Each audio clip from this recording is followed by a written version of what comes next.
Hola a todos.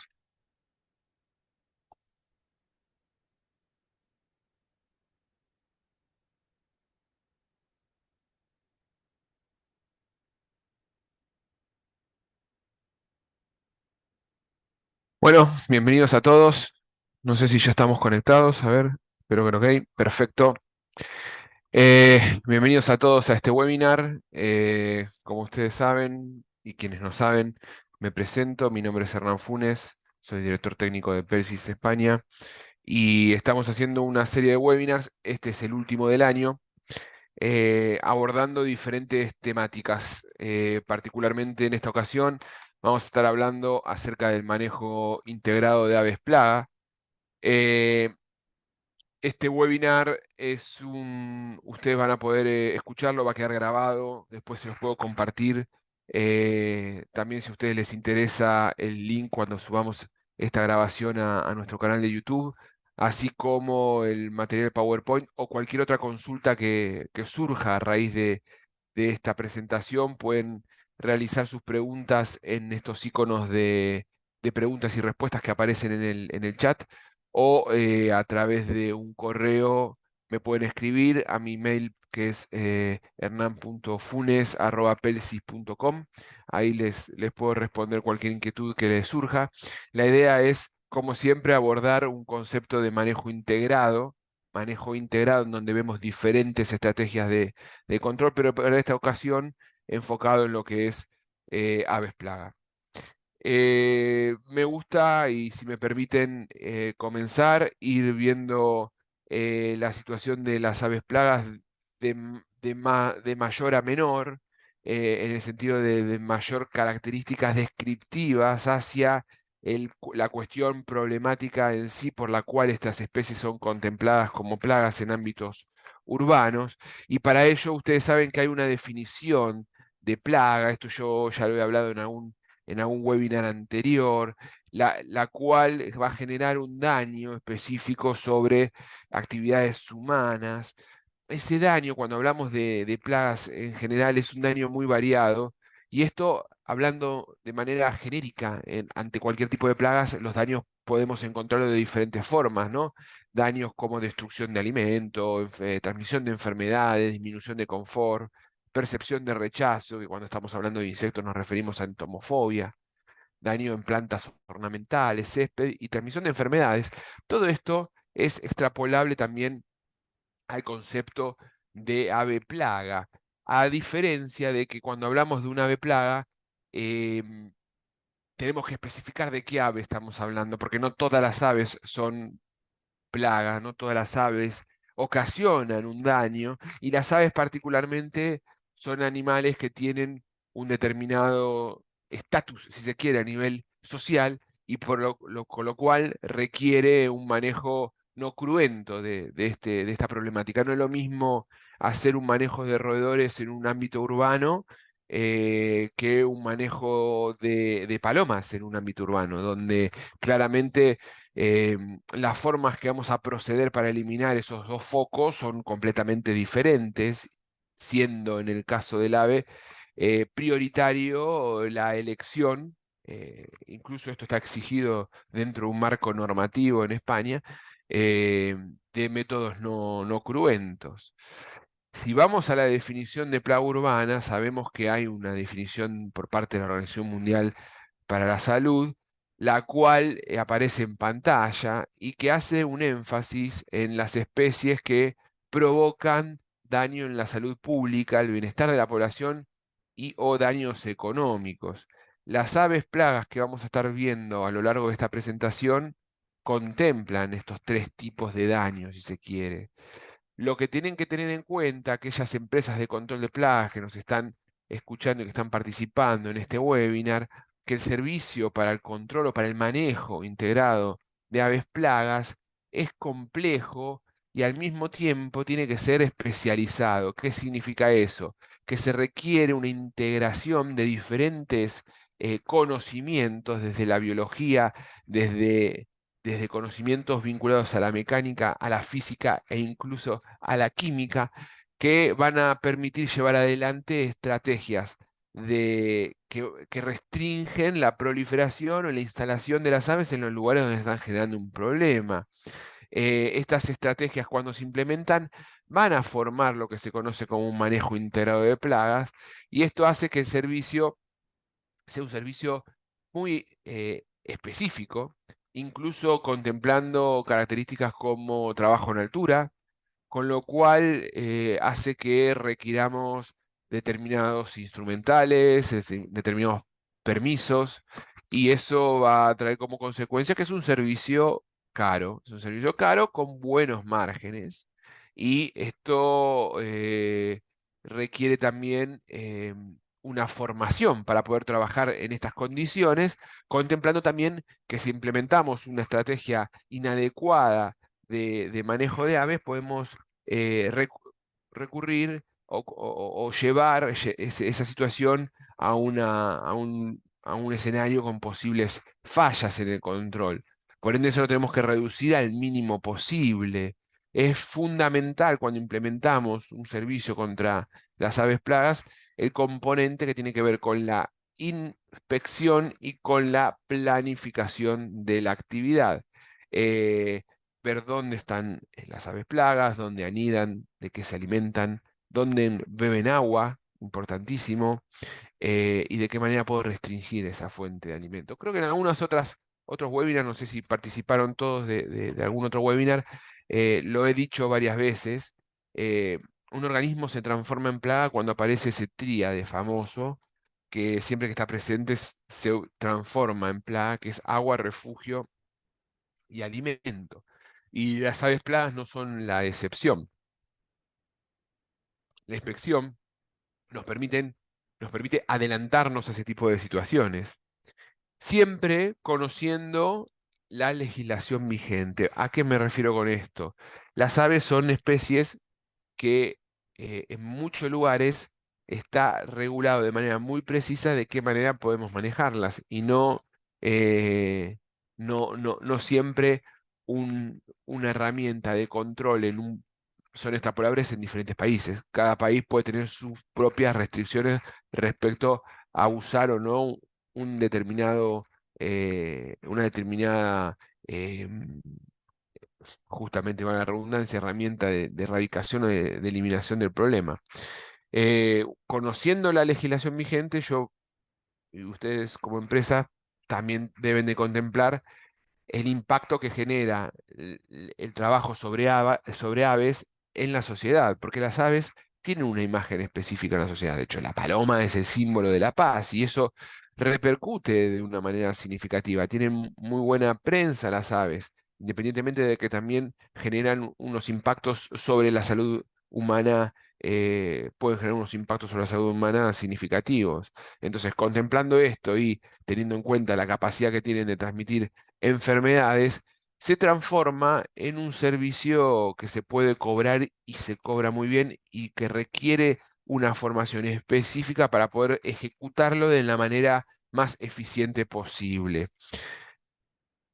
Entrando ya en los que son las aves plagas, nos concentramos en primer medida dentro de las aves plagas a la protagonista, si se quiere, o principal responsable de muchas llamadas de servicios o problemas generados por las aves plagas, que son las palomas. En España se destacan tres especies de paloma: la paloma común, cuyo nombre científico es Columbia livia, la paloma torcaz y la paloma zurita, con diferencias particulares. La más grande de todas es la paloma común, con una envergadura alar de 22, perdón, con un tamaño, no envergadura alar, con un tamaño de 22, más o menos 22,5 centímetros. Eh, Eso es el tamaño, se mide entre el espacio entre ala y ala, entre la punta de cada ala. Su cuerpo aproximadamente tiene una longitud entre 9,5 y 11 centímetros, y pesa aproximadamente 300 gramos. La paloma torcaz es un punto un poco más grande, mide 25 centímetros en cuanto a la envergadura alar, Tiene tamaño de cuerpo entre 13 y 15 centímetros de longitud y puede llegar a pesar hasta 500 gramos, mientras que la paloma zurita es la más pequeña de todas, mide cerca de 20 centímetros de cuerda de ala, de cuerda máxima de ala, y tiene un peso máximo de 130 gramos.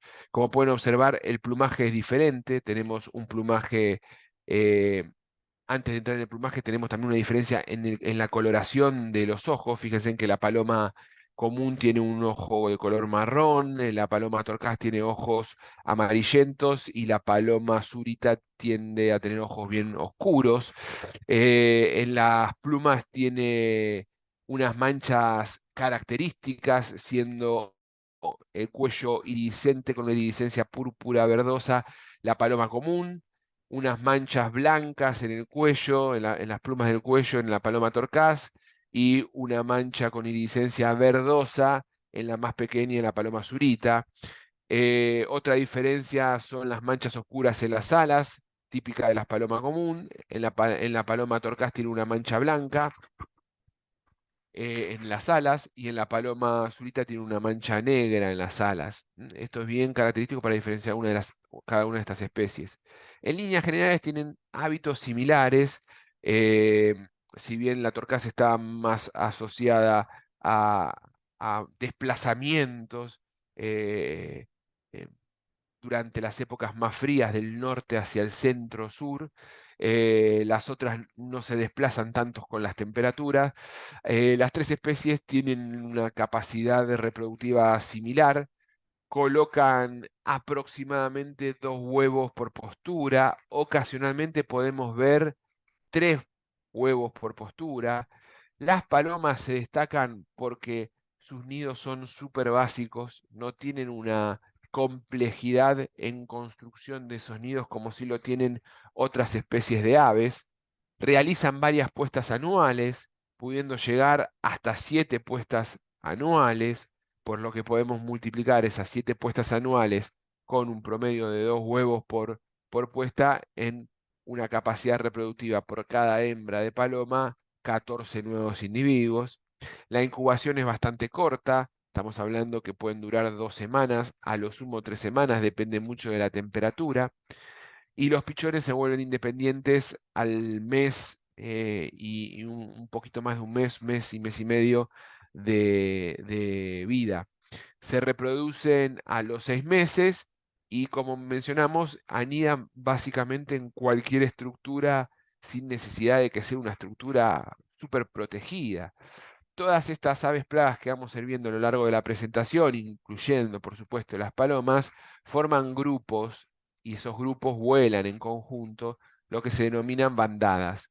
Una bandada de paloma puede estar representada aproximadamente entre 350 individuos. Una bandada grande puede ser de 300 y una bandada pequeña puede ser de 50 palomas, y tienen su propio territorio. Hay una competencia entre bandadas en donde van a tratar de generar alguna priorización sobre las zonas donde van a buscar alimento y demás. Si tuviésemos que describir cuánto territorio cubre una bandada, hay bibliografía que habla de una cobertura de hasta 4 kilómetros cuadrados.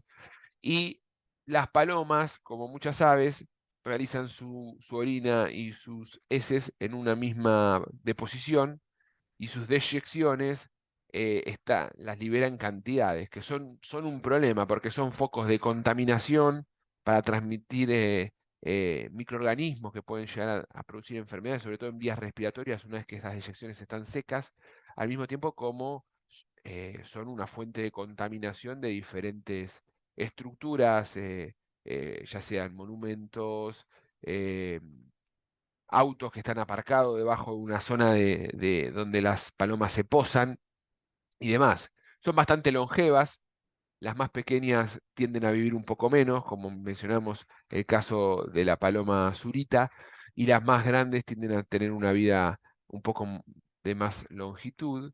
Eh, de todos modos, cuánto vive una paloma va a depender mucho de la disponibilidad de alimento y agua del lugar.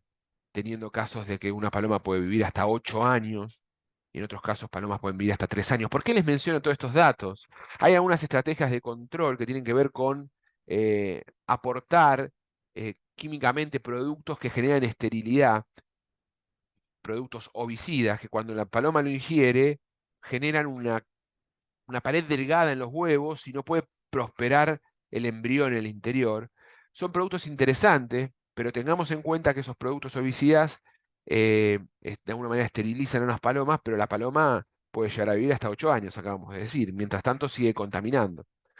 Tienen también una estrategia para favorecer el vuelo de liberar todo su contenido eh, intestinal, si se quiere. Cuando se asustan, hacen sus deyecciones.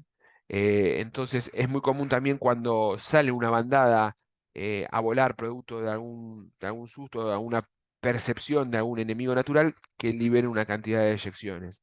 Que eso también puede ser un malestar. Eh, la clave para saber cómo se regula o cuán grande puede ser una bandada es básicamente la disponibilidad de alimento. Y las palomas comen prácticamente de todo. De hecho, como muchas aves, ustedes saben que no tienen dientes, entonces no pueden romper el alimento. Muchas aves ingieren sustancias duras, sólidas, incluso pequeñas piedritas, para acumularlas en el buche, que es una parte del tubo digestivo, en el cual cuando ingieren otro tipo de comida, actúan de modo, esas partículas sólidas actúan de modo de triturar esa comida para favorecer así la digestión posterior. Y las palomas comen mucho, por eso hacen también muchas deyecciones. Hay valores que se pueden cuantificar de hasta 12 kilos de deyecciones por año. 12 kilos de deyecciones por año por paloma. Estamos hablando que una paloma tiene un potencial reproductivo de hasta 14 palomas eh, nuevas. Y pensemos eso y multipliquémoslo por 12 kilos de excremento. Realmente de una paloma en un año pueden multiplicarse los focos de contaminación de manera significativa. El tamaño de la bandada, dijimos que depende de la disponibilidad de alimento y la disponibilidad de alimento también regula el ritmo reproductivo. Por eso podemos tener entre 7 perdón, entre 2 y 7 posturas. La clave en este punto es identificar de qué se alimentan las palomas y reducir esa fuente de alimento, como parte de un manejo cultural, si se quiere. Muchas veces las palomas son alimentadas por el hombre, lo cual es un problema y tiene que ver con este rol o esta interacción dentro de una sociedad de este tipo de aves. Las palomas tienen diferentes eh, comportamientos.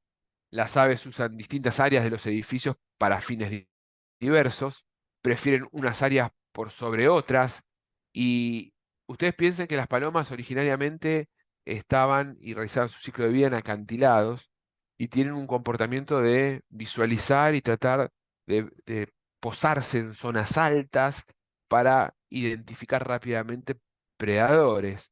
Por ende, tienden a posarse, a generar estos puntos en donde están mucho tiempo quietas, liberando deyecciones, que suelen ser zonas altas, y también tienden a recolonizar las áreas donde están anidando, donde se están alimentando.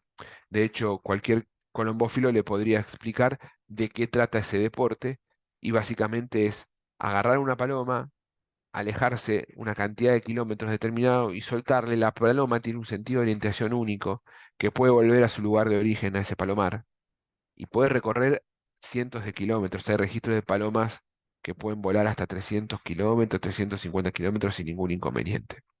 Con lo cual, la caza y la reubicación de estos individuos también es una estrategia no muy efectiva, producto de esta capacidad que tienen para ubicarse, porque están constantemente, instintivamente, queriendo volver a recolonizar el lugar donde se encuentran. Es fundamental para poder hacer un buen control de aves, adelantarse, anticiparse al problema, y para ello hay que identificar esas fuentes de agua, esas fuentes de alimento que van a resultar clave para que estas especies sobrevivan y se multipliquen. Las palomas transmiten enfermedades y las enfermedades son producidas principalmente por microorganismos, microorganismos que ellas acarrean en su cuerpo a través de ectoparásitos o incluso en sus deyecciones. Y dentro de los microorganismos podemos destacar ácaros, bacterias, hongos, insectos como los piojillos, por ejemplo, protozoos, virus, etcétera. Se- Más o menos hay bibliografía que habla de 110 especies de microorganismos y 22 familias de insectos. Insectos y también ahí ponemos a los ácaros, que son posibles de ser transmisoras de enfermedades en este grupo de especies. Una imagen muy frecuente de observar es esta, en donde en una plaza vemos gente dándole de comer y niños en el medio, desconociendo el riesgo que hay de enfermedades, sobre todo por aquellos ingresos de microorganismos por vías respiratorias. De hecho, culturalmente hay muchas plazas, en Argentina lo he visto mucho y en muchos países de América Latina también, en donde se venden incluso alimentos para poder darle de comer a este tipo de aves, eh, casi con un fin de noble, si se quiere, pero con un desconocimiento del riesgo que puede llegar a tener esto para la salud. Dijimos que generan una gran cantidad de excremento. Ese excremento está cuantificado en aproximadamente 12 kilos de excremento por año. Imagínense, producto obviamente de la composición de ese excremento y del pH, ¿no? Estamos hablando de un excremento muy ácido, cómo daña las superficies y cómo impacta esto en fachadas, en monumentos históricos que tienden a estar en posiciones altas y tienden a ser lugares donde las palomas se posan o se perchan, como se dice. Y esos excrementos dañan estructuras de piedra, de cerámica y demás. Acá vemos algunos ejemplos de monumentos afectados por palomas, monumentos históricos, estatuas, techos que también, producto del anidamiento y de la actividad, pueden bloquear bajantes bajantes causando daños en los humedales y daños en las estructuras de los edificios. Los propios eh, aire acondicionados suelen también albergar palomas en la estructura externa del aire acondicionado y muchas veces, si no tienen unos buenos filtros, el propio aire acondicionado incorpora esos microorganismos adentro del hogar donde está prendido el aire acondicionado, pues, obviamente que en verano. Lugares donde se sirven alimentos, que pueden ser focos pueden ser, digamos, blancos, en donde pueden las palomas generar contaminaciones. Miren el techo de ese café, cómo está lleno de deyecciones de palomas y debajo de ese techo se encuentran mesas con alimentos. Esto genera, por supuesto, un riesgo para la salud y también hay un riesgo en cuanto a la seguridad o a los accidentes que se pueden provocar por, por, l- por la producto de que resultan resbaladizas este tipo de deyecciones en los suelos y pueden provocar accidentes. Y para evitar esto, si se quiere analizar desde otro punto de vista, también se requiere un costo muy elevado en una limpieza de manera frecuente. Entonces, ya estamos hablando del impacto en techos, en monumentos, en bares que tengan terrazas, en lugares de circulación por contaminación, por riesgo alimenticio. ¿Y qué pasa en los almacenes donde aparecen mercaderías? Las de mercaderías que se contaminan con acumulación de caca de paloma, de eyecciones, también son un riesgo para el consumo posterior de esos productos. La limpieza del producto requiere una, un cuidado especial para evitar la contaminación de quien está limpiando ese producto, que ahora les voy a hablar un poco de ello. Y no mencionamos el impacto de la imagen. Imagínense en un almacén, mercadería como la que se está viendo en imagen, que esto llegue a un cliente, ¿no? Cómo puede repercutir de manera negativa. Otra plaga, otra especie de ave que puede ocasionar un daño importante son los estorninos. Hace no mucho vi algunas acciones que se llevaron adelante en Salamanca, en una empresa que realizaba acciones disuasivas, sobre todo en horario nocturno. Los estorninos son aves que durante la noche realizan mucho ruido y además se agrupan en gran cantidad, tienen bandadas muy grandes, eh, generando focos de acumulación de eyecciones muy marcados. Son especies que son un poco más pequeñas, son bastante más pequeñas que las palomas, claro está, miden 20 centímetros aproximadamente, un color negro iridiscente. Hay dos especies de estorninos, el estornino negro y el estornino pinto. Tienen una variante interesante de observar en función de la época del año asociada a la coloración de su pico. Como pueden observar, podemos tener zonas no, especies con el pico negro o especies con el pico amarillo. Esto último aparece en el verano, el pico negro es más característico del invierno y tiene una iridiscencia en su plumaje en la zona del cuello de color púrpura o verdoso, si se quiere. Dijimos que también forma bandadas, son aves migratorias, estas se mueven en gran cantidades y migran hacia el sur en las épocas de mayor frío y al oeste, ¿no? Hay una migración del sur hacia el oeste, siempre estamos hablando en España, claro, y cuando alcanzan los lugares de mayor temperatura, ahí hacen nidos y alcanzan su etapa de reproducción. El nido lo realizan en cavidades naturales, es un nido un poco más elaborado que el nido de las palomas, como estuvimos viendo, y también coloca a la hembra más cantidad de huevos, un huevo bien característico de color celeste azulado. Puede colocar de entre 4 y 5 huevos y generalmente realiza menor cantidad de puestas al año. Las palomas dijimos que pueden llegar a generar hasta 7 puestas anuales, en el caso de los estorninos normalmente hace una puesta anual o dos puestas anuales. Eh, la incubación es muy corta, en 2 semanas eclosionan los pichones de esos huevos.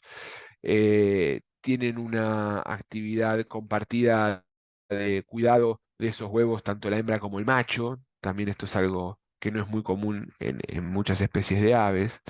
Y eh, duermen en conjunto.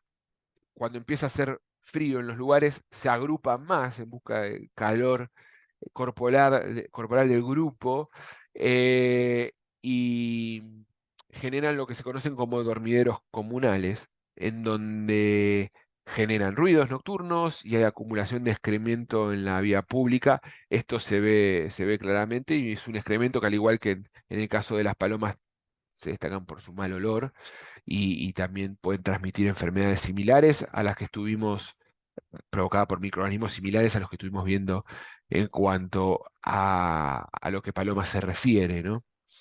Eh, dijimos que se alimenta, no dijimos, pero lo menciono ahora, es una especie omnívora que se alimenta de diferentes tipos de comida, inclusive insectos, invertebrados, y también frutas y semillas. Pero también es un ave muy inteligente que busca la posibilidad de obtener ese alimento a través de residuos que generan las actividades humanas. Dijimos que forman gran cantidad de bandadas formadas por cientos de individuos que son fácilmente de ver, sobre todo a la hora del atardecer, en donde esas bandadas acompañan las corrientes de aire y hacen un espectáculo muy particular los estorninos.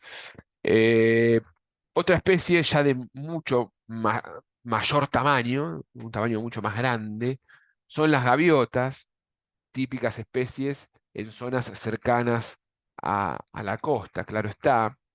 Son aves grandes, hay muchas especies de gaviota a lo largo de España y Portugal, algunas más grandes que otras. En España se destaca lo que se llama el gavión atlántico, que se puede ver ahí en la primera, en la foto que le saqué, son del género Larus, y, y bueno, pueden haber otras especies más pequeñas. Son individuos que los estadios juveniles eh, tienen el plumaje y manchas más grisáceo y como eh, pintas a lo largo de su cuerpo. Eh, la característica de las gaviotas son aves grandes, el cuerpo es blanco, gris o negro, dependiendo de la especie. Tienden a tener, sobre todo los adultos, el pico amarillo, con una pequeña mancha roja en el inferior. Todos creo que conocen a las gaviotas, y son individuos omnívoros, comen de todo, y son unos ladrones por excelencia. De hecho, hay un comportamiento asociado a las gaviotas que ahora se los voy a explicar, porque tienen una habilidad para robar alimentos muy particular y que llama mucho la atención. Pero no solo comen productos elaborados, sino que también pueden alimentarse y pueden depredar a otras aves. De hecho, es común también ver gaviotas que puedan matar y comer palomas. No como al punto de ser un controlador biológico, porque de hecho las gaviotas estamos diciendo que también generan un daño. Son especies grandes, ¿eh? Estamos hablando de que una gaviota puede llegar a pesar más de 1 kilo, 1,5 kilos. Los aviones del Atlántico pueden pesar hasta, hay registro de alguno de 1,75 kilos. Y tienen una envergadura alar de 76 centímetros. Son bien grandes y Suelen ser muy agresivas. Forman bandadas de un tamaño similar a la de las palomas, las bandadas entre 50 y 300 individuos. También son muy territoriales, entre ellas, entre bandadas y entre aves de otras especies. De hecho, desplazan muchas aves de otras especies. Hay imágenes incluso de gaviotas consumiendo roedores, como se ve ahí, para que tengan una idea. Y se adaptan muy bien a las actividades humanas. Son dentro de las que también se las conocen como aves sinantrópicas. Podemos ver gaviotas comiendo desperdicios de pan que puede sobrar en una mesa que está en una terraza, o pudiendo entrar incluso a locales a robar alimentos, o abriendo bolsas de residuo para alimentarse de su contenido. Suelen estar en zonas cercanas a la costa. La gaviota tiene cría cuando empiezan los calores, de abril a junio más o menos. Tiene una incubación cercana a 1 mes. Es un poquito más longeva, son especies más grandes, tienden a ser más longevas las especies más grandes. Coloca, al igual que la paloma, de 2 a 3 huevos por postura. Eh, Normalmente alcanzan la madurez a los 4 años y pueden tener una longevidad de 20 años. Los huevos son de este color, verdosos o amarronados, con pintitas bien característicos.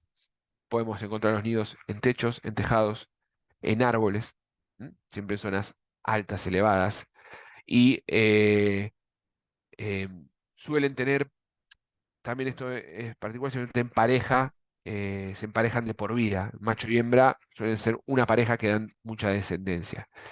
Yo les hablé de un comportamiento que tienen específico las gaviotas para robar alimentos. Eso se llama cleptoparasitismo.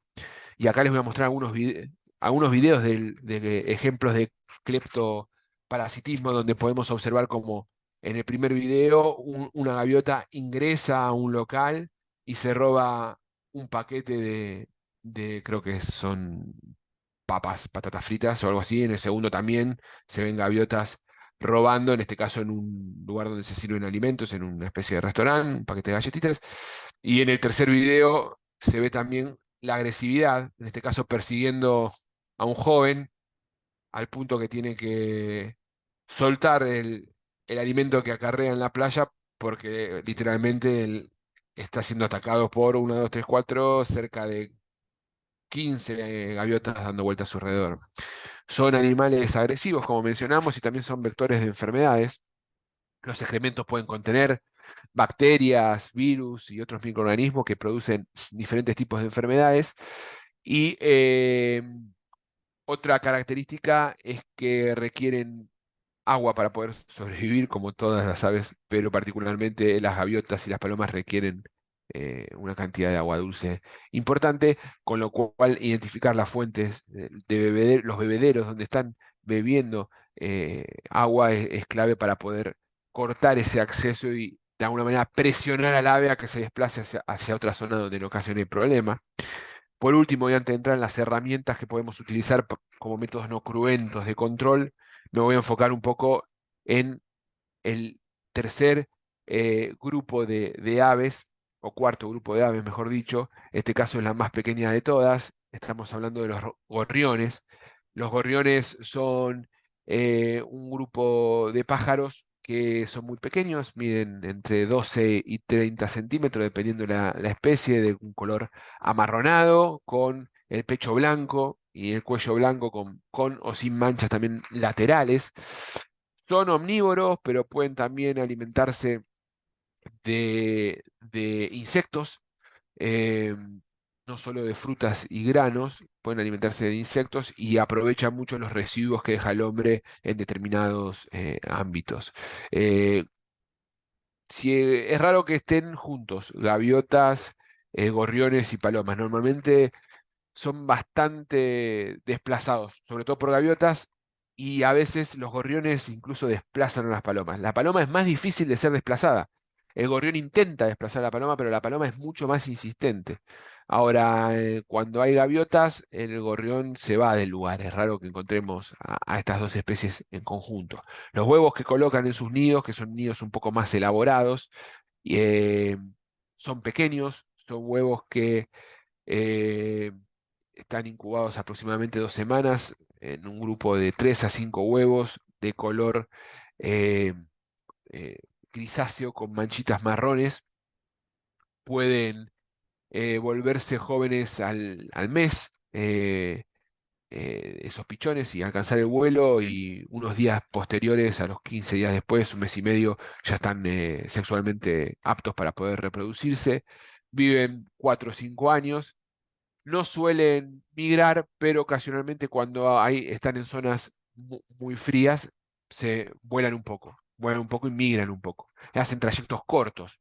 Y eso particularmente lo realizan en los meses de octubre, marzo y mayo.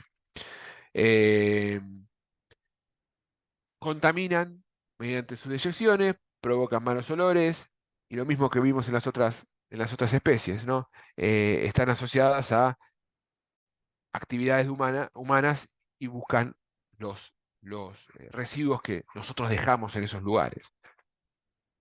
Eh, Les voy a mencionar simplemente la ley 4 de 1989 sobre la conservación de espacios naturales y de la flora y fauna silvestre, la cual, mediante el Real Decreto 439 de 1990, regula específicamente cualquier acción que pueda llevar adelante una, un- un, una acción negativa, si se quiere, sobre estas especies que están protegidas. Y hay muchas especies de aves que están protegidas, que se expresan claramente en este Real Decreto. Entre ellas aparece la cigüeña, aparece el águila imperial ibérica, el torrillo, en fin, un montón de otras especies que tenemos que tener en cuenta de no dañar, porque estas están protegidas por ley, y podemos ser, si generamos alguna acción negativa sobre ellas, voluntaria o involuntaria, nos pueden aplicar una multa y podemos estar rompiendo este marco legal que es bien claro. Hay una nueva ley, la 7421, que en el boletín oficial del 2023, eh, creo que salió en agosto del 2023. Esta normativa obliga a dar prioridad y anteponer los métodos que no sean letales para el control de aves plaga, no estas, sino de las aves plaga, y también exige una formación específica para aquellas empresas que realicen manejo de aves plagas. Formación que contempla, entre otras cosas, profundización de estos temas que estamos viendo a continuación. Dentro del Real Decreto, donde aparecen las las especies amenazadas que están en peligro de extinción, también por supuesto aparecen especies como el oso o el lince. Ahora bien, nos metemos de lleno en herramientas que podemos encontrar para manejar a estas aves que sí nos ocasionan problemas en ámbitos urbanos. Y antes de describir estas herramientas, la clave de todo esto es determinar el nivel de presión de ave que tengo en ese entorno, porque las herramientas van a tener diferentes niveles o diferentes grados de eficacia en función de la presión de ave que yo tenga en el lugar. Y por eso aparecen tres tipos de presiones: baja presión, media presión y alta presión. Cuando hablamos de baja presión, nos referimos a situaciones que son relativamente fáciles de solucionar.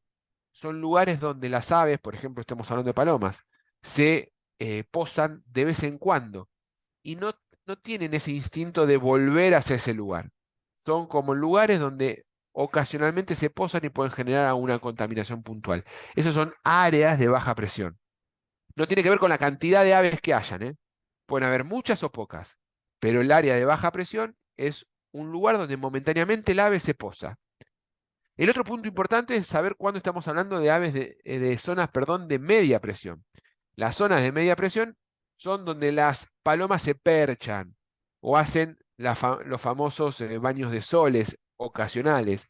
Acá la paloma tiende a tener una acción de recolonización de ese lugar, pero no lo hace tan insistentemente. Suele haber más acumulación de heces, por supuesto, y las mejores herramientas que funcionan en las áreas de media presión son los postes, los sistemas de postes, los sistemas de espinches y las redes.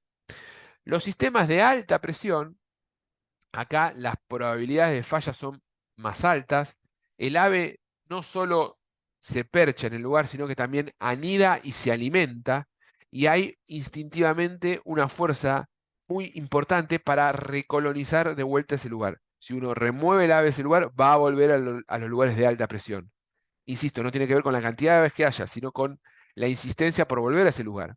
Acá tenemos que hacer diferentes estrategias de control y las redes, más algún otro complemento enfocado en reducción del alimento y del agua, es absolutamente necesario para poder llevar adelante un control en zonas, en áreas de alta presión de aves.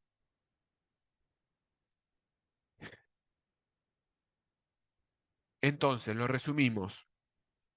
El uso que le dé la paloma a una parte particular del edificio determinará el grado de motivación que tendrá para tratar de recuperar esa zona después de ser protegida y condicionará a los sistemas que vamos a elegir para llevar adelante el manejo integrado. Recordemos, baja presión es un uso ocasional, media presión es uso frecuente, con alguna insistencia en repoblar, en recolonizar de vuelta ese lugar, y alta presión son lugares empleados para alimentarse, para dormir y para anidar. En esos lugares, sobre todo en los de media y alta presión, hay acumulación de deyecciones. Una clave es la limpieza de esas deyecciones. Y tenemos que tener un cuidado importante, sobre todo al momento de implementar herramientas de elementos de protección personal, los famosos EPPs, para poder llevar adelante esta acción de limpieza y que no nos contaminemos vía respiratoria de todo este polvillo de deyecciones secas que va a estar volando en el lugar cuando nosotros los removemos. De hecho, en algunos lugares donde hay acumulación y hay pilas de deyecciones de aves secas de muchos años, de muchos meses, es importante levemente humedecer la zona para poder removerlo fácilmente. ¿Ah? Acá vemos alguna acción de limpieza en donde se puede ver protección de las vías respiratorias, claramente. La inspección también va a ser fundamental para poder encontrar los nidos, para poder encontrar las zonas donde se perchan, para poder encontrar las zonas donde están ocasionalmente y diagnosticar también los diferentes niveles de presión. Y tenemos entonces herramientas que las agrupe en lo que es ordenamiento del medio, reducción de la población, sistemas de ahuyentamiento, sistemas de ubicación y repelentes. Hay muchas herramientas. más o menos efectivas. La idea es que ustedes tengan elementos para poder tomar decisiones y utilicen más de una herramienta dentro de una estrategia de manejo integrado. ¿Tá? Cuando nos referimos a ordenamiento del medio, cuando nos referimos a ordenamiento del medio, específicamente vamos a tener en cuenta los lugares donde la paloma está comiendo y nos enfocamos en reducir la disponibilidad de alimento de las palomas. Ese es el objetivo final del ordenamiento del medio. Se debe limitar la disponibilidad tanto de comida como de agua. ¿Tá? Y para ello va a traer como consecuencia una reducción de las palomas en los lugares puntuales porque presionamos a que ese grupo de palomas vaya hacia otro lugar a buscar alimento y agua. Y si hablamos de industria, donde se procesan alimentos, tenemos que ver también el estado de las norias y los lugares donde se mueven las materias primas. Porque esto, sobre todo en lo que son plantas de acopio y depósitos, es fundamental, porque suelen ser focos donde aparecen alimento a disponibilidad de estas aves. Entonces, ¿cómo nos enfocamos en esa reducción del alimento? Vamos a hablar principalmente del alimento. Hablamos de una limpieza permanente, hablamos también de un manejo adecuado de residuos que no estén accesibles a las palomas. Hablamos también de reemplazar contenedores con pérdidas que puedan generar una disponibilidad de alimento. Hablamos también de evitar movilización innecesaria de granos o movilización deficiente de granos, sobre todo en plantas de acopio, que pueden provocar disponibilidad de alimento. Y sobre todo, y fundamentalmente, hablamos de educación, porque muchas veces pasa que el problema del alimento de las palomas somos nosotros los humanos que le damos de comer a las palomas. Y lo que estoy diciendo no es algo muy loco, porque en los lugares donde llaman a empresas de control de plagas para que hagan un servicio para control de palomas, cuando se pone un poco de lupa sobre la cuestión, sale a la luz que uno de los principales problemas es que la gente misma de ese lugar alimenta a las palomas. Así como se tiene que reducir la disponibilidad de alimento, también tenemos que enfocarnos en la reducción de la disponibilidad de agua. Y para eso tenemos que reparar tanques y canillas que tengan pérdidas, proteger torres de refrigeración, mantener limpias canaletas para que haya un correcto drenaje de los techos y no haya acumulación de agua, y evitar sobre todo estancamientos de agua. Y esto va a suceder mucho después de las lluvias o después de algún proceso de lavado. Eso en cuanto a disponibilidad de agua y alimento, que forma parte del ordenamiento del medio. Después pasamos a otro grupo de herramientas de control que es la reducción de la población. Y como bien su nombre lo indica, el objetivo es reducir la población. ¿Y cómo podemos reducir la población? Existen jaulas de captura viva en donde podemos colocar alimentos y el ave ingresa y la jaula se cierra, porque tiene un piso falso que cuando toca el ave ese piso falso se cierra.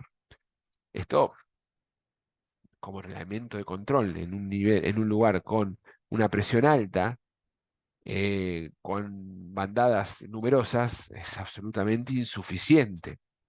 Otro factor es qué se hace con esa ave capturada. No las podemos matar. Está claro eso, que no se puede matar a las palomas. Y tampoco podemos reubicarlas, porque yo agarro 50, 100, 200 palomas capturadas, ¿a dónde las tengo que llevar? ¿A dónde las tengo que trasladar para que no vuelvan a ese lugar? Si dijimos que las palomas pueden volar cientos de kilómetros, ¿no? Hay registro de colombófilos que hablan de vuelos de 350 kilómetros de paloma. ¿Cómo haces para reubicarlas? Es muy difícil. Ni hablar que cuando están en esos lugares también son blancos de depredadores. Entonces es más complejo. Conozco alguna empresa, no acá en España, que ha hecho algún convenio con algún laboratorio, con algún bioterio y capturaba a las palomas, a las aves plagas y se las daba a esos laboratorios para alimentar otros organismos, pero son contados con, con los dedos de la mano quienes hacen ese tipo de acción. Eh, otra cosa que puede suceder luego de la captura es la reubicación en palomares, en una provincia de Argentina se hizo un intento de acondicionar un palomar, ubicar las palomas capturadas en este tipo de lugares, alimentarlas de manera adecuada y destinar la paloma a alimentación humana. Lo cierto es que parte de ese proyecto no tuvo muy buena aceptación, particularmente, hablo de Argentina, no tuvo una buena aceptación de la carne de paloma como parte de alimento. Sí, dentro de los sistemas de reubicación, si se quiere, o de ahuyentamiento, que allá entraríamos, aparece la cetrería. La cetrería es algo interesante a tener en cuenta, siempre contemplando que es un complemento. Cetrería por sí sola puede ser insuficiente. Tenemos que utilizar otro tipo de acciones. La cetrería es el uso de aves, normalmente águilas entrenadas, que ahuyentan a las palomas o a otras aves plaga momentáneamente y consiste en concurrir a ese lugar de manera frecuente para que las aves se espanten. Eh, Pueden tener algún efecto positivo, insisto, sobre todo si se lo encara como un complemento. Eh, Sería un sistema, si se quiere, de ahuyentamiento de una ave predadora, muy diferente a los sistemas de ahuyentamiento artificiales, que tienden a ser ineficaces. Hay muchos ejemplos de señuelos que parecen aves plagas, pero al poco tiempo las palomas, que es un animal muy inteligente, identifica que es un señuelo falso y se acostumbra. Así como los señuelos sonoros, ¿no? Estamos hablando de palomas. Otras especies pueden ser un poco más eh, susceptibles a este tipo de ahuyentamiento, pero las palomas particularmente se adaptan fácilmente, así como están estos señuelos, hay eh, señuelos como globos o flejes que reflejan la luz del sol y que pueden generar alguna sensación para que el ave se ahuyente, o sistemas de láser, automatizados o no, que molestan al ave y pueden moverse de una zona a la otra. Los señuelos no son muy recomendados, suelen acostumbrarse, al igual que los ahuyentadores mediante sonido o ultrasonidos, que pueden tener algún efecto en presiones bajas, pero ya estamos hablando de presiones medias o presiones altas, es más complejo. Eh, Nos enfocamos ahora entonces en los sistemas de reubicación, que consiste en evitar que el ave acceda a un lugar que tiene de alguna manera destinado para hacer alguna acción específica, ya sea de percheo, que es cuando el ave se, se, se posa en ese lugar, o los famosos baños de sol. En este caso, los sistemas de postes y cables consisten en alambres de acero inoxidable, muy pequeños, muy finitos, ubicado mediante tensores. Puede a veces el alambre ser reemplazado por nylon. Lo importante es que obstruya las zonas donde habitualmente el ave se posa. Son prácticamente invisibles, no afectan a la estética del lugar y el hecho de que tengan un diámetro muy pequeño hace que el ave no se pose sobre el alambre. Fíjense en que estamos hablando de un alambre muy chiquitito con un sistema de postes que le permiten un tensado determinado. El ave normalmente requiere con su pata agarrar toda la superficie del cable o de la zona donde se esté posando, pero si es muy finito, es como que no llega con su pata a poder cerrarla y agarrarse de ese alambre pequeño. Entonces no sirve como una obstrucción física. Eh, Tenemos diferentes herramientas asociadas a esa estrategia disuasiva. Eh, este diámetro de alambre, estamos hablando, miren, 0,7 milímetros, es un diámetro muy pequeño, de 7 milímetros, perdón, no 0,7, de 7 milímetros, con sistemas de muelles, crimps, postes, etcétera, para permitir esa colocación.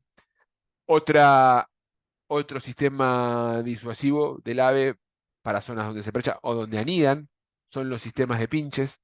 Nosotros tenemos la línea Avipoint, la línea Avipoint se caracteriza por tener un acero inoxidable con las puntas romas para evitar también el daño en la colocación. Si usan sistemas de pinches que no tienen la, la punta así, pueden dañarse en el momento de colocarlo. La base de plástico tiene un tratamiento para soportar la radiación ultravioleta.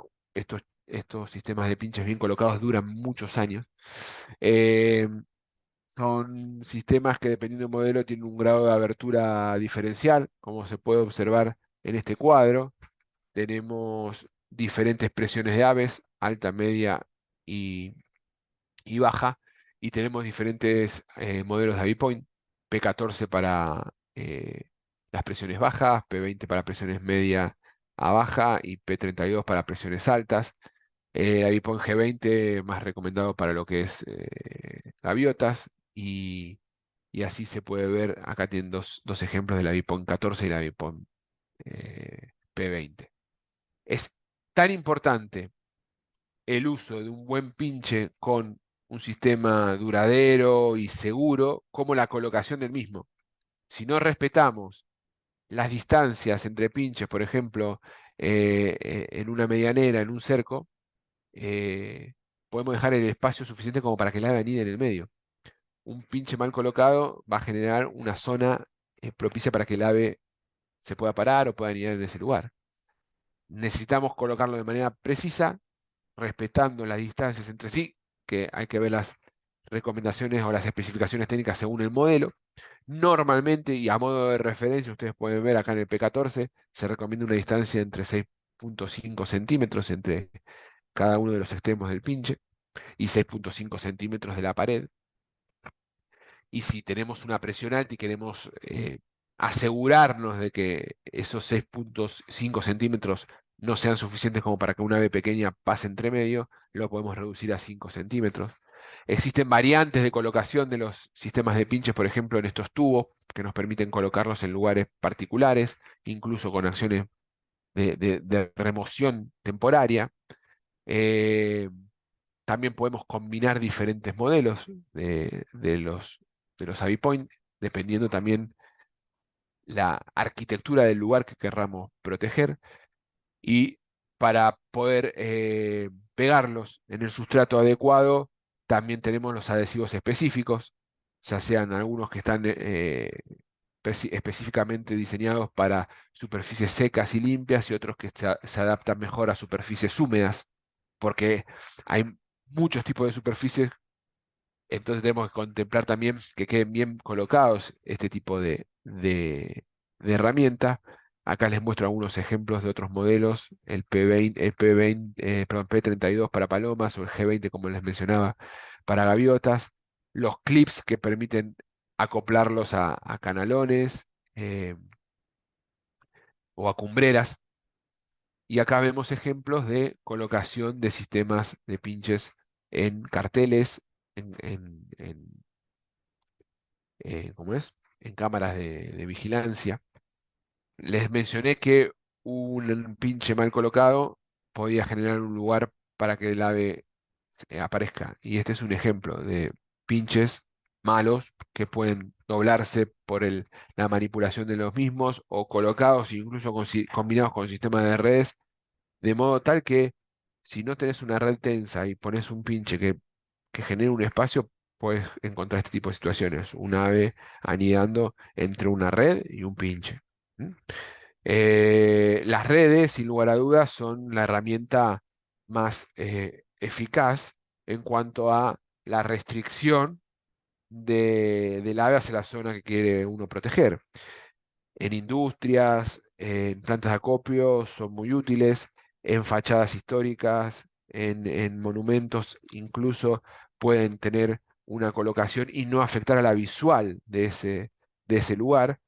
eh, pero en algunas zonas es compleja de llevarla adelante, ¿no? Si estamos hablando de un problema de aves en una zona urbana, en una plaza, por ejemplo, es difícil que la red te solucione como única herramienta. Existen diferentes tipos de redes para diferentes ámbitos. Hay ámbitos donde puede haber un riesgo mayor de incidencia de accidentes con fuego, entonces tenemos toda una línea de red no flame, ignífugas. Tenemos también redes con diferente tramado, tramado pequeño como para evitar el acceso de gorriones, por ejemplo, de tamaño de 19 milímetros para gorriones, o hasta redes más grandes que evitan el ingreso de palomas y gaviotas, que en este caso son las de 50 milímetros de entramado.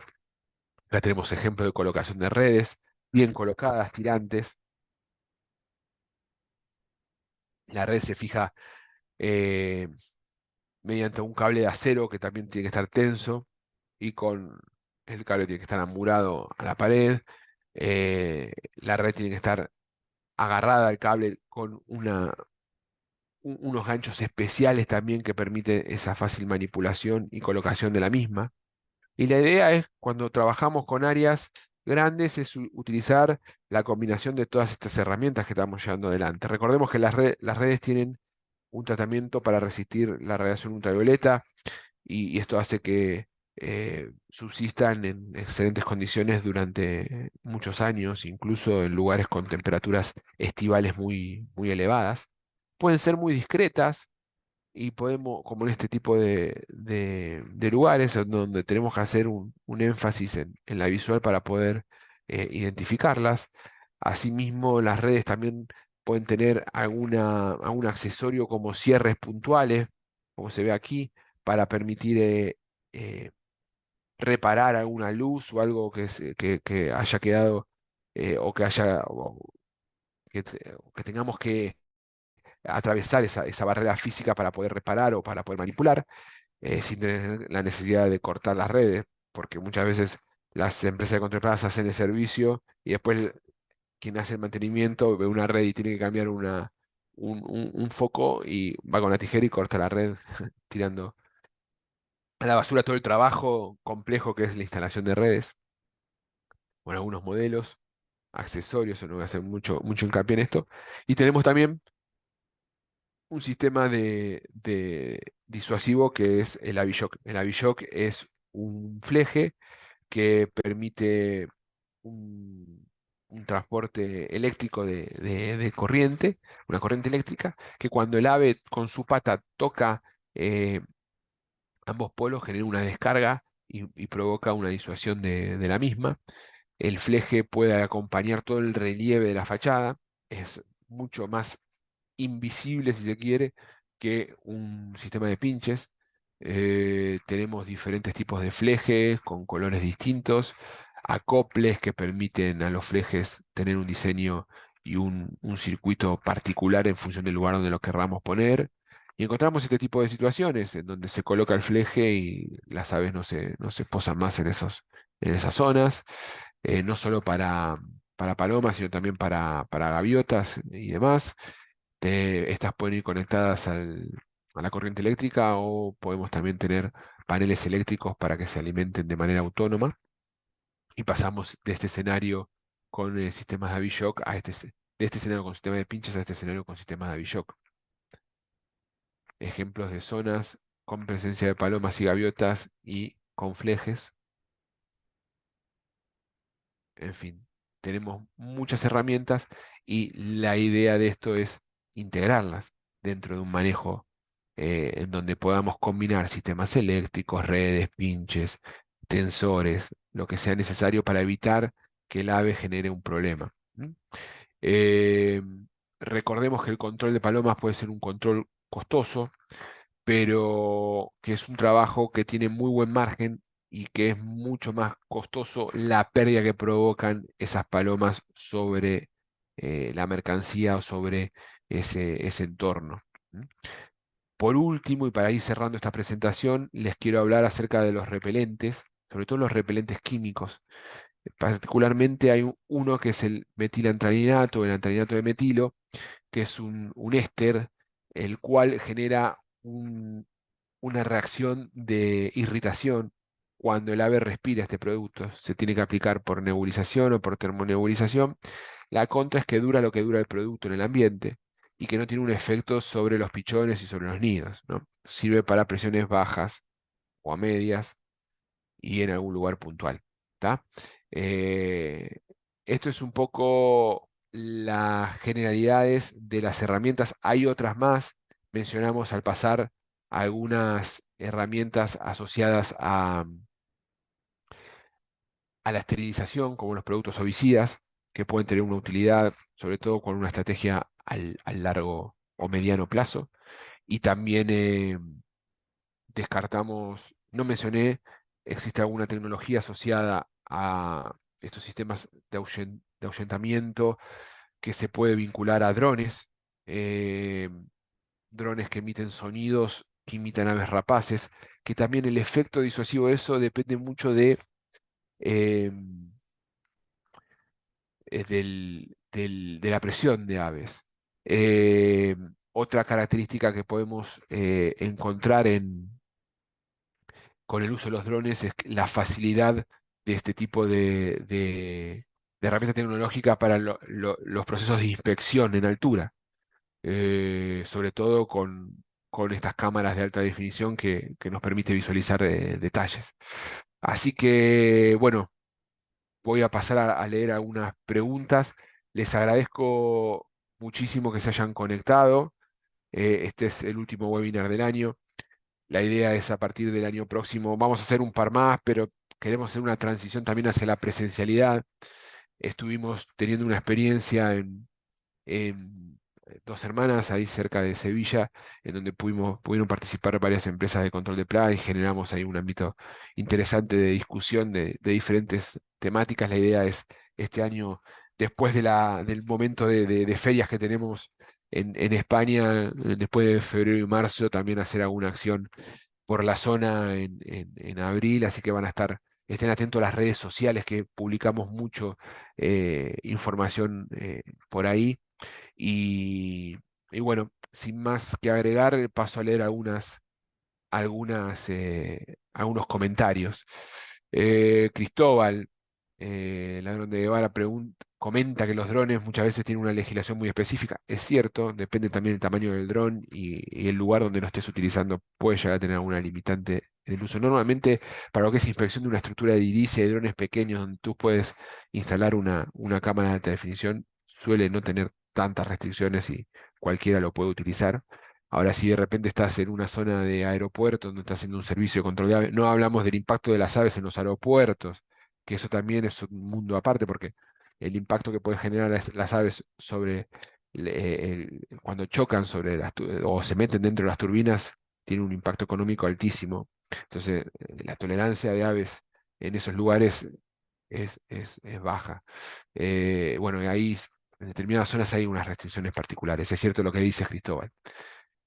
González Martínez Pastor comenta, pienso que la instalación de palomares gestionados por empresas de control de plagas en las plazas de ciudades donde tradicionalmente suelen estar podría ayudar a su control, pinchando los huevos que depositan, proporcionando el alimento y agua con análisis periódico de ese de palomar y aportando en el agua a los cocidoestáticos y fungicidas necesarios para controlar la zoonosis. Interesante lo que mencionás. Gonzalo, no sé de qué zona estás escribiendo, si puedes dar algún detalle. Y pregunta al mismo tiempo, ¿sería indispensable sancionar a las personas que alimenten? ¿Cree que podría ser una solución para mantener un control efectivo en palomas en las ciudades? Sancionar a las personas que alimentan palomas es algo que algunos ayuntamientos, algunas comunidades han intentado hacerlo y es muy complejo de llevar adelante porque hay algo cultural muy, muy, muy instalado. Sí, hay carteles, hay demás, pero de ahí a la sanción es difícil. Hay algo cultural que hay que trabajarlo desde distintos puntos, ¿eh? Yo creo que muchos países y algunas provincias y demás, a través de- de las cámaras, de las asociaciones, con la intención de concientizar la problemática que pueden ocasionar determinadas plagas urbanas, se hizo un trabajo de difusión del problema que pueden impactar las aves y que de alguna manera se llega un poco más a la población. Es interesante lo que decís, Gonzalo Martínez. Si puedes decirme de dónde sos, podríamos, podríamos profundizar bien después. Gracias. Víctor pregunta una marca que no conozco y sistema de ahuyentamientos. Bueno, un poco lo que dije. Esa marca particular, Víctor, no la conozco. No podría darte mi opinión. En línea general, los sistemas de ahuyentamientos suelen ser eficaces solamente en presiones bajas. Si tenés presiones altas o medias, tenés que hacer alguna otra cosa además de los sistemas de ahuyentamiento. Y los sistemas de ahuyentamiento que imitan, que son como señuelos que imitan aves rapaces y demás estáticos, también tienden a ser absolutamente ineficaces. Eh, Cristóbal Ladrón Guevara, ¿no has hablado de captura con jaula? Sí, hablé, mencioné, mostré unas jaulas y de hecho hablé de algunas empresas. Después, si quieres, Cristóbal, te paso bien la presentación. Sí, lo he hablado, son jaulas con alimento, un piso falso y uno lo captura. El problema es qué haces con esas aves al no poder eliminarlas. Mencioné algunas alternativas que se llevaron adelante como experiencias en distintas zonas. Eh, Víctor, bueno, manda saludos de Colombia. Eh, Cristóbal, la nueva legislación española, la empresa tiene que tener certificado de transporte de animales vivos. Me imagino que para mover la captura viva de esas aves. Está bien, tenés razón.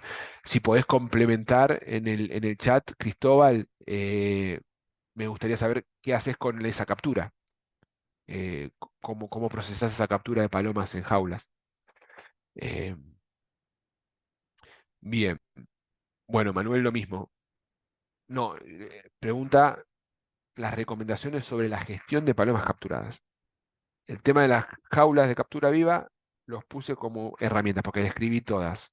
Yo soy partidario de ese tipo de captura, no utilizarlo porque es difícil la gestión justamente de esas aves. Eh, y hablando particularmente de paloma, con esta capacidad de repoblar, no le veo como una utilidad muy importante la captura, porque no las vas a matar a las palomas, no las puedes matar, entonces no tenés mucho para poder llevar adelante. Sí, las otras herramientas que estuvimos viendo como complemento. Lo que mencioné que dentro de esa captura hubo alguna experiencia de empresas que estaban vinculadas a bioterios y aportaban esas aves como alimento para la cría de otros animales en bioterios. Eso fue, conozco casos, también conozco casos de provincias en donde se hizo un intento de reubicar esas aves en palomares, en otros palomares con objetivos de alimentación, que tampoco fue algo muy exitoso. Eh, bien, ¿qué más? Ya, más saludos, bien, gracias Reinaldo. Gracias Gonzalo, sos de Málaga, bien. Hace poco hay un tema con las palomas. He visto en Málaga bastante tema de palomas y, y particularmente también me he visto bastante de temas de roedores, que no viene al caso, pero me llamó la atención la actividad de roedores nocturnas que he visto. Después, si quieres, Gonzalo, escríbeme hernan.funes@pelsis.com que te paso algo de material que estuve registrando en tu zona. El sacrificio con CO2, entiendo que está fuera del marco normativo. Acá Cristóbal pone que una alternativa es captura viva y sacrificio con CO2. En- acá complementa, perdón, voy leyendo a medida que estoy hablando, que tiene los permisos. Claro, gestionando los permisos y confirmando el impacto que pueden tener esas aves, pero no lo puedes matar así nomás. Eso, tiene que hacer una gestión previa para, como bien decís, tener habilitaciones para transportar al animal vivo y después para el sacrificio. Muy buena acotación, Cristóbal. Entonces, se los resumo. Cristóbal comenta que hace captura, corregime si me equivoco, Cristóbal, captura viva en jaulas de las aves, tiene habilitación para transporte de esas aves vivas y tiene permisos para hacer sacrificios con CO2, que es una alternativa. ¿Está? Bien, excelente y valoro tu comentario porque aporta mucho también a lo que decís. Entiendo que es un permiso de la comunidad, ¿no? Muy bien, perfecto. Si queda alguna duda, consulta, pueden escribirme hernan.funes@pelsis.com. Les agradezco el tiempo y bueno, felices fiestas. Ya estamos pronto a terminar el año, un año que pasó volando como las palomas, así que esperemos poder verlos el año próximo. Yo no tengo bien definido todavía cuál, cuál va a ser la fecha del nuevo webinar, pero en cuanto lo tengamos, lo vamos a ir difundiendo, así que no dejen de seguirnos en redes sociales, estén atentos al correo que solemos avisar inmediatamente que definamos ese tipo de cuestiones. Les deseo una feliz Navidad y un próspero año nuevo, así que esperemos un 2024 mejor aún para todos y nos estamos viendo pronto. Hasta luego.